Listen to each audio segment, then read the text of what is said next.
నమస్తే, welcome to gossips garage. This is Sumitra. ఆ ఒక్కడి కోసం స్పెషల్ ఆపరేషన్. నీడలా వెంటాడుతున్న 3 పోలీస్ బృందాలు. 60 రోజులుగా కనిపించని ఆచూకీ. కుటుంబ సభ్యులు, బంధువులు, స్నేహితులు, అనుచరులపైన నిఘా. వీరిలో ఏ ఒక్కరికి ఫోన్ చేసినా ఆ ఒక్కడు దొరికినట్లే, కథ సుఖాంతమైనట్లే. ఇటు పోలీసులు, అటు అధికార పార్టీ నేతలు గాలిస్తున్నా ఆ ఒక్కడి అడ్రస్ మాత్రం తెలియడం లేదు. అసలు దేశంలోనే ఉన్నాడా, దేశం విడిచి వెళ్లాడా అనే సందేహాలు ఒకవైపు. పోలీసులు ఇంత సీరియస్ గా తీసుకున్న కేసులో వెతుకుతున్నది ఓ మాజీ ప్రతినిధి కోసం. ఇప్పటికే ఆ నేత ఎవరో అర్థమై ఉంటుంది. అతడే most wanted politician Vallabhaneni Vamsi.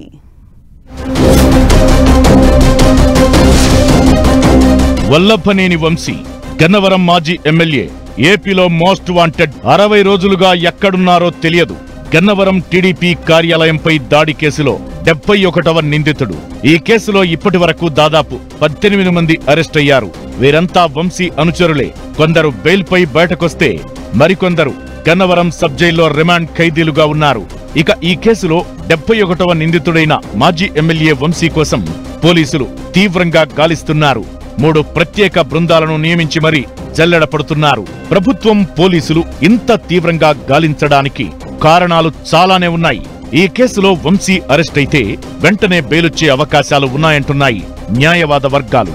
కానీ ప్రభుత్వం వంశీని అంత తేలిగ్గా విడిచిపెడుతుందా అనేదే సందేహం.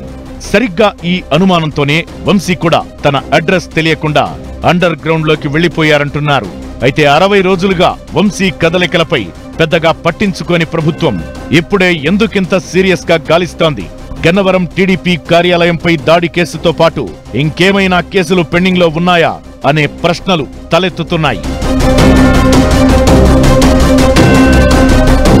టీడీపీలో సగటు కార్యకర్త కూడా వంశీని అరెస్టు చేయాలని కోరుకుంటుండడమే మాజీ ఎమ్మెల్యేకు ముప్పుగా మారిందనే అభిప్రాయం వ్యక్తమవుతోంది. 60 రోజులుగా అజ్ఞాతంలో ఉన్న వంశీ ఓ విధంగా శిక్ష అనుభవిస్తున్నట్లేనని టీడీపీ అధిష్టానం భావిస్తోందంటున్నారు. కుటుంబానికి, స్నేహితులకు దూరంగా ఉండటం అంత తేలికైన విషయం కాదని, ఎవరికీ తెలియకుండా అజ్ఞాతంలో గడపడం కష్టమైన విషయమని చెబుతున్నారు. కానీ వంశీని అరెస్టు చేయకపోతే తప్పుడు సంకేతాలు వెళతాయనే ఆలోచనతో తక్షణం వంశీని పట్టుకోవాల్సిందిగా హైకమాండ్ పోలీసులను ఆదేశించినట్టు చెబుతున్నారు. ఇదే సమయంలో వంశీని అరెస్టు చేసి ప్రభుత్వం దగ్గర మంచి మార్కులు కొట్టేయాలని కొందరు పోలీసు ఉన్నతాధికారులు సైతం ఈ కేసుపై ప్రత్యేకంగా ఫోకస్ చేసినట్టు చెబుతున్నారు.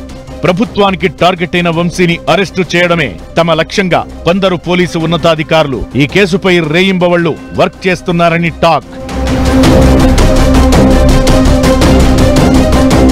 ఎన్నికల ఫలితాలు విడుదలైన తరువాత వైసీపీ చిత్తుగా ఓడిపోవడంతో షాక్ తిన్న మాజీ ఎమ్మెల్యే వంశీ తనకు ఎదురయ్యే పరిస్థితిపై ముందుగానే ఓ అంచనాకు వచ్చారంటున్నారు. అందుకే జూన్ 4న ఫలితాలు విడుదలైతే ఆ మరునాడే విజయవాడ నుంచి హైదరాబాద్ వెళ్లిపోయినట్లు ప్రచారం జరుగుతోంది. అదేవిధంగా టీడీపీ కార్యకర్తల దాడులు, పోలీసు కేసుల నుంచి తన అనుచరులను కాపాడుకోవాలనే ఉద్దేశంతో హైదరాబాద్ లో ప్రత్యేకంగా ఓ షెల్టర్ ఏర్పాటు చేసినట్లు టాక్ వినిపిస్తోంది. గన్నవరం టీడీపీ ఆఫీస్ పై దాడి కేసులో ఆరోపణలు ఎదుర్కొంటున్న కీలక నిందితులు, వంశీకి కుడి ఎడమ భుజాలుగా వ్యవహరించిన వ్యక్తులు హైదరాబాద్ షెల్టర్లోనే పట్టుబడినట్లు చెబుతున్నారు. వంశీ సిగ్నల్స్ ను ట్రేస్ చేసిన పోలీసులు హైదరాబాద్ లో ఆయన అనుచరులు ఉన్న చోటును గుర్తించినట్లు చెబుతున్నారు. ఈ విషయాన్ని గుర్తించిన వంశీ పోలీసుల నుంచి తప్పించుకుని ఆ తరువాత ఫోన్ కూడా వదిలేసినట్టు చెబుతున్నారు. ప్రస్తుతం ఆయన ఎక్కడ ఉన్నది కుటుంబ సభ్యులకు కూడా తెలియడం లేదనే ప్రచారం జరుగుతోంది. ఫోన్ వాడితే తన సమాచారం తెలిసే అవకాశం ఉన్నందున ఇతరుల ఫోన్ నుంచి కూడా ఎవరితోనూ మాట్లాడటం లేదంటున్నారు. ఈ కేసులో ఆయనకు ముందస్తు బెయిల్ తెచ్చేందుకు వైసీపీ నేతలే న్యాయవాదులతో మాట్లాడుతున్నట్టు చెబుతున్నారు. ప్రస్తుతం వంశీ ఎక్కడ ఉన్నది ఎవరికీ తెలియడం లేదు. ఆయన హైదరాబాద్ లోనే ఉన్నారని కొందరు చెబుతుండగా గోవాలో ఉన్నారని మరికొందరు ప్రచారం చేస్తున్నారు. ఈ పరిస్థితిని ఊహించి ఆయన ఎప్పుడో అమెరికా చెక్కేశారని కొందరు అంటున్నా ఆ ప్రచారంలో నిజం లేదంటున్నారు పోలీసులు. ఇతర దేశాలకు వెళితే ఆయన పాస్పోర్ట్ ఆధారంగా గుర్తించవచ్చని చెబుతున్నారు. దీంతో వంశీ ఎక్కడ ఉన్నది సస్పెన్స్ గా మారింది. మొత్తానికి ఇప్పుడు ఏపీ రాజకీయాల్లో మోస్ట్ వాంటెడ్ పొలిటీషియన్ గా మారిపోయారు వల్లభనేని వంశీ.